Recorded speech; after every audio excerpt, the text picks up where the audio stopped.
பிளேஸில் இருக்க 199 ஃபீட்டில் ஒரு புத்தர் கோவில் வந்து இனாக்ரேஷன் கட்டியிருக்காங்க. அந்த இனாக்ரேஷனுக்காக நாங்கள் போயிருந்தோம். அங்கே பார்த்திங்கன்னா சிஎம் வரதா இருந்ததுனால நாங்கள் அங்கே போக வேண்டியிருந்தது.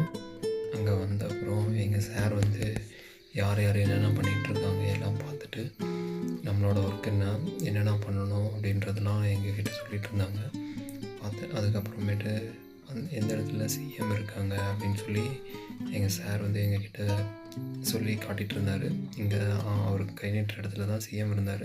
அப்புறம் அந்த ஊர் ட்ரெடிஷ்னல் டான்ஸ்லாம் பண்ணிகிட்டு இருந்தாங்க. பார்க்க பயங்கரமாக இருந்துச்சு. அப்புறம் அந்த ஊர் பொண்ணுங்க, அதுக்கப்புறம் அந்த ஸ்கூல் பொண்ணுங்க எல்லாம் சேர்ந்து சூப்பராக டான்ஸ் பண்ணிகிட்டு இருந்தாங்க. நெக்ஸ்ட் வீடியோவில் ஃபுல் டான்ஸ் வீடியோ போட்டிருக்கேன். அதில் பாருங்கள் நம்ம கல்ச்சருக்கும் அவங்க கல்ச்சருக்கும் எவ்வளோ டிஃப்ரெண்ட்டுன்னு. பாய் தோஸ்தோ.